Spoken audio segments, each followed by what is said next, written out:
hayi njalo ayijiki kumayisinje. Hayi ngizolokhu ngithenga ingqongqozisile ngumngqongqozi yazi siyangqongqoza ithini yabo siyanga ngicula sengikhohlile ngenza issue issue aw bese sekhona iverse bese uqhubeka lama comment issue sekuyena seyiqophoza hayi singqongqoza issue siprove futhi abo hayi sibakhombisa issue ukuthi lesikhuluma ngayo aw ikhona issue asidlali ngabantu siyabakhombisa issue make it talk hayi khuluma lento issue hayi make it talk issue hey ngiyadelela ngwan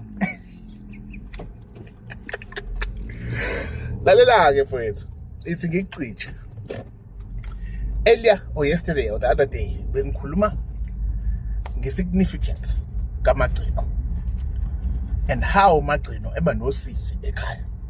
At the same time umagcino futhi unenjabulo emangalisayo. At the same time iy'ngane eziyomagcino masikhuluma ngaso ngesimo sikamoya zihamba ziyofika kwenye indawo engeke ngize ngiyikhulume mina nawe. Ingane yomagcino iba nohlobo oluthize lesiphiwo. Angazi mina wena osizitshele buza ugobela wakho ukuthi iziphi lezo y'ngane ezinazo ziphiwo lutho. Hlala ngintshela imimoya ayifani. Umoya nemimoya akufani. Soze futhi kwafana. Imimoya akusikhona into eyodwa. Singular plural. How it works angazi buza ugobela wakho. Mawungenaye buza bakini. It's that simple. Right? Now ke ake ngiphinde futhi ke ngicije ngiphinde ngicwaziseke manje. Le is just knowledge. Common courtesy knowledge. Common courtesy knowledge. Think, I'll always say logic. Asicabange qala before siqinisele. And singabuki into enziwe umunye bese uzama ukuyenza ngoba wena utholanga lo mlayezo uyena otholile. Ebese uthi uzama ukwenza lento enziwe lo muntu ebese uzawuvela izinqe. Ngoba loyo muntu loyo usuke ephathise lo mlayezo ekwazi ukubakhombisa nabanye umsuka. Uhlezi ungizwa ngikhuluma ngomtsinsi ukuzimilela. Kanti anizwani bafethu? Ngoba phela ngihlale ngikhuluma into eyodwa. Ngihlale ngikhuluma ngomtsinsi wokuzimilela. Awakuphi ke lamaphoyisa la? Angijwayeli kabi mina. Futhi ayakhuluma lento engayizwa. Maphoyisa, hey phoyisa! Bastard. Uza kimi. Shangezulu mina angijwayeli kabi. All right. Bengithini konje? All right. Siphinde futhi ke I want to go somewhere. I want to open your eyes about something. Yihle ke lento abayakha la abafana. Okay. Bengithini konje? I want to go somewhere where we think or we look at families la izinto bezivalekile. Ikhona imindeni la izinto zabo beyivaleke for iminyaka.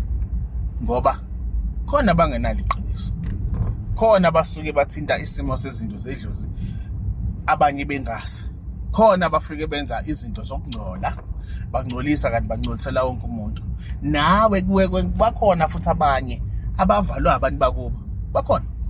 Bakhona futhi abanye abaphanjaniselwe abantu bakubo. Khona ophanjaniselwe umzali, khona ophanjaniselwa ubaba uncane uanti. Yabona nje leyo nje ya. Umzala we. Yabona nje leyo nje ya. Easy fix. Easy fix mnganami. Very easy to fix that one. And then kuba khona imikhokha ekhona. Right? Na imikhokha zikhona indlela zokuyilungisa lonto. All right? Where I really want to go is la kule mndeni uthola ukuthi izinto bezivalekile. Omhlambe wena mhlawumbe ubungakwazi ukuba nabantwana. Yeah, I like that one actually. Mhlawumbe ubungenawo abantu inhlanhla yokuba nabantwana. Bese ulungisa izinto zakho. And then eventually livume ithoko bese you break the curse ube nomntwana. Go and look at the names those children are given. Yabo lezi ngane lezo ovusa umusa ovilaphi ayibo vilephi lo yabo those names, the names of ingane that came singalindele. Simpiwe siphe sihle. Yeah, look at it and then sit down uyibukele wena, do an introspection, self-intro first, and ubuke nabantu basekhaya kini. Your greatest enemy is within. Futhi your strongest ally is also within your own family. Niphile njalo Mieso.